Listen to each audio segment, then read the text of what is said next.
Coucou à tous, j'espère que vous allez bien. Je viens vers vous pour une petite canalisation assez courte, je pense, mais sur les flammes jumelles. J'ai envie d'avoir des informations. J'ai l'impression qu'il y a quelque chose voilà, qui peut être utile à transmettre sur cette période qui apparemment peut être assez bousculante, aussi bien du côté masculin que féminin. Donc nous allons voir ce qu'on peut nous dire dessus. Voilà.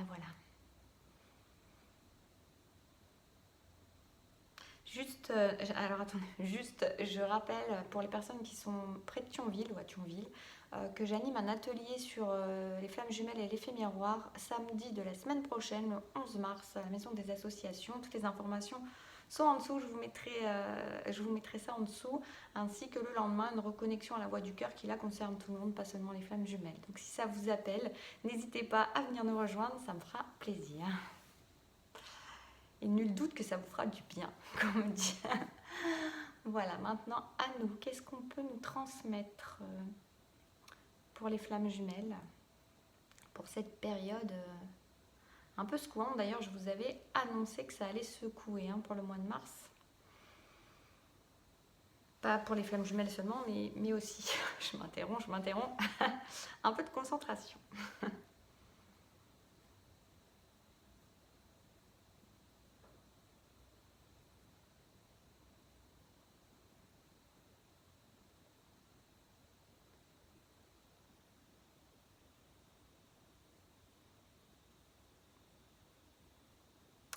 Alors, j'entends stop.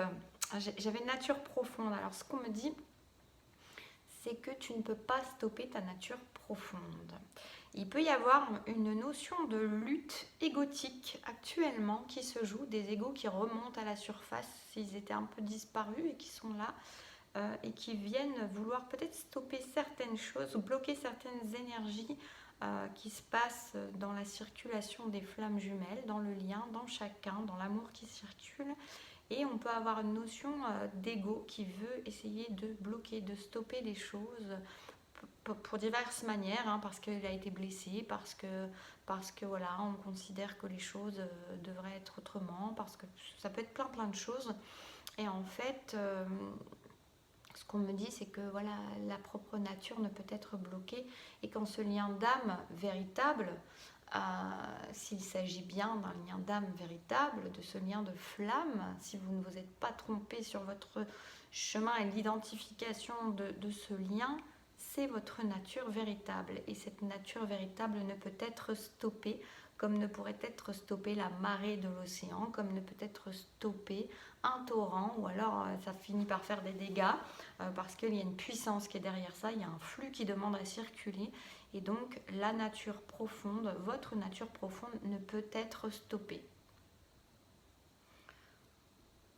Oui, parce que c'est comme si ça pouvait faire beaucoup de dégâts. C'est la même chose que vouloir stopper la nature simplement. Ça fait beaucoup de dégâts quand on ne respecte pas sa nature profonde, comme lorsqu'on ne respecte pas la nature, comme il peut y avoir ce réchauffement climatique qui entraîne qu'il y a des circonstances. Voilà, c'est-à-dire on paye les pots cassés de ce qu'on veut stopper ou de ce qu'on ne veut pas respecter dans sa nature profonde. Donc il y a une invitation vraiment à se laisser couler dans cette nature profonde, à ne pas vouloir bloquer le flux de vie, le flux d'amour, le flux du lien qui circule entre vous ou en vous, ou sous prétexte d'un ego déplacé qui voudrait prendre toute la place et décider à votre place.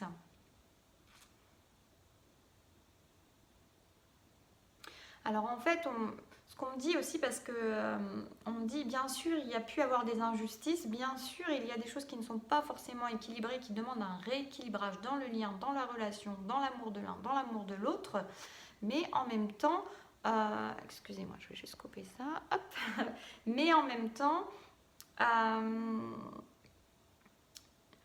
c'est pas pour ça qu'il faut faire toute la place à l'ego, qu'il faut mettre l'ego sur un podium et lui laisser prendre les rênes de votre existence, de vos décisions, de vos façons de faire, de penser, de vivre, de respirer, j'entends même. Vous voyez, il y a vraiment une idée de remettre l'ego à sa place, et sa place, c'est certainement pas, comme le cheval que vous mettez en premier ou qui tire les rênes et qui décide de tout. C'est certainement pas ça. Il y a vraiment un retour au cœur de soi. On vous dit de vous apaiser au niveau de votre cœur. C'est là que vous trouverez l'alignement. C'est là que vous trouverez la justesse, la justice de ce lien et de ce qu'il a à vous apporter et à vous guider. Mais en aucun cas ne stopper cette... vous avez le droit, mais en aucun cas ne stopper cette nature profonde qui est la vôtre en laissant l'ego aux commandes, parce que l'ego aux commandes, ce n'est pas plus juste que de vous laisser mener par le bout du nez de votre autre ou quelque chose comme ça. Ce n'est pas plus juste parce que c'est être mené par le bout du nez de son ego, par le bout du nez par son ego, c'est pas mieux. Hein. Donc on est invité, il y a une invitation au juste équilibre, au discernement qui va se retrouver au niveau du centrage et au niveau de votre cœur. C'est là que vous trouverez la vérité, c'est là qu'est la vérité.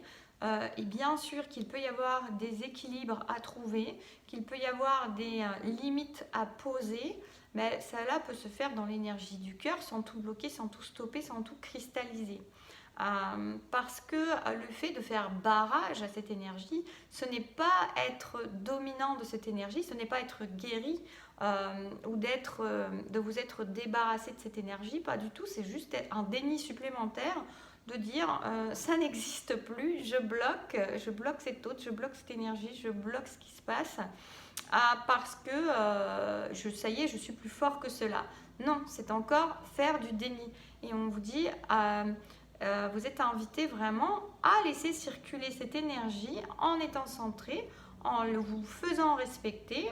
On dit on a conscience que c'est pas forcément facile, mais c'est la voie du cœur qui va vous donner la voie du juste milieu, qui va nous permettre de trouver cette justesse, cette justice dans le lien, dans votre intériorité, dans l'intériorité de l'autre, et ce n'est pas dans la lutte, dans le combat, dans cet ego qui prend le dessus ou qu'on laisse prendre les rênes parce que on a l'impression d'être plus fort, d'être dominant, d'avoir enfin dominé la situation, le lien, l'autre. Ce n'est pas du tout une question de combat d'ego, de combat de coq entre l'un ou l'autre. Lorsqu'on en est là, on est vraiment encore dans des égos. À un moment, c'est être juste dans son cœur, être juste avec soi-même, dans l'équilibre entre ce qui circule, dans l'énergie de ce lien, et de savoir que c'est juste ainsi. Et quand on n'est plus dans ce combat, mais dans cette acceptation tout en se faisant respecter dans l'équilibre, là est vraiment la sagesse, la justesse, la grande avancée en fait. Donc si actuellement vous êtes tenté, ce qui peut être vraiment le cas, j'ai l'impression, tenté d'agir avec ego, tenter de parler avec la voix de votre ego, c'est comme si c'était des tests en fait pour vous inviter à vous recentrer, à vous recadrer et à voir à quel point vous êtes en train d'être en lutte, en domination et non pas dans le cœur mais dans la tête, et d'être vraiment réinvité à recentrer au niveau du cœur, d'être dans l'acceptation et dans la justesse. Je vois s'il y a autre chose.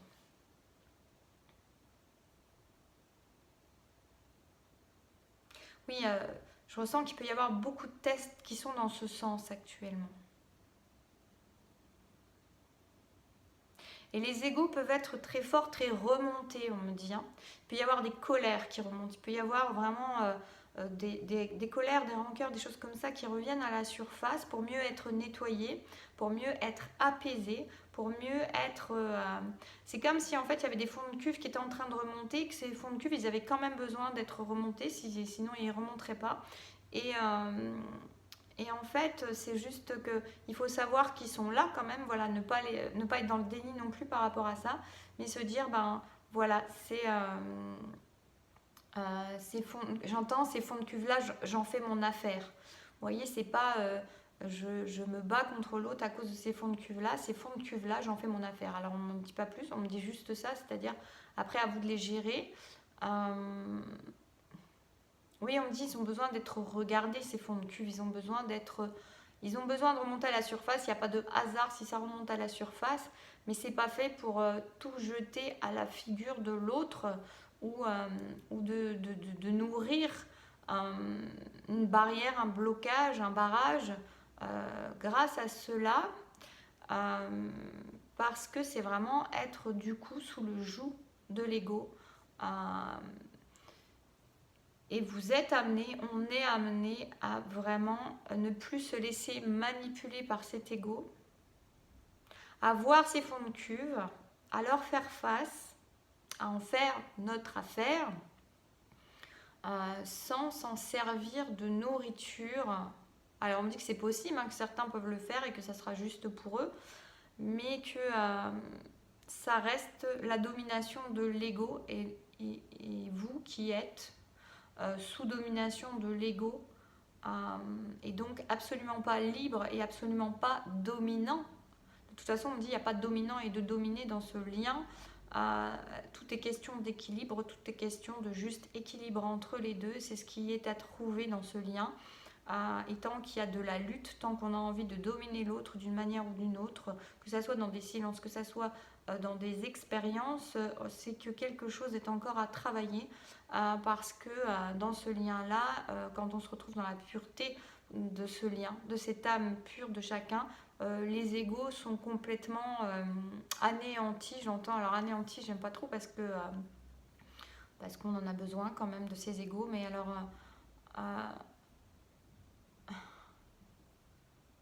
c'est le mot que j'ai reçu, hein, mais on est sur quelque chose où on est dans l'accueil, on n'est plus dans la lutte.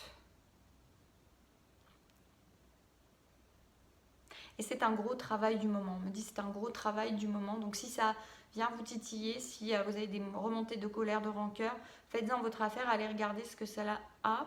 Et vous êtes invité vraiment à ne pas nourrir cela comme quelque chose qui vient vous permettre de vous débarrasser de l'autre, de le mettre à distance, de nourrir quelque chose qui est une lutte. Soyez franc, soyez sincère, soyez authentique avec vous et regardez en face ce que vous êtes en train de faire. Est-ce que vous êtes en lutte par rapport à ça ou est-ce que vous êtes en pleine paix avec le fait du lien et de la relation, quelle qu'elle soit la forme qu'elle a pris ou s'il y a honnêtement encore de la lutte. Et alors aller chercher pourquoi et toutes ces fonds de cuve qui remontent et qui viennent vous nourrir cela, bah faites-en votre affaire à votre manière. Voilà. C'est tout pour le moment. C'est tout pour le moment. Je ne sais plus ce que c'était cette émission, mais voilà. Je vous souhaite une très belle journée. Prenez soin de vous, courage. Courage pour faire tomber les barrières, les masques, pour être le plus authentique et sincère avec soi, avec son cœur surtout, avec l'autre, mais d'abord avec soi-même. C'est ça le plus essentiel d'abord. Ça ne peut être qu'après. Tant que ce n'est pas déjà avec soi, ça ne peut pas aller plus loin quelque part. Donc prenez bien soin de vous et à très vite.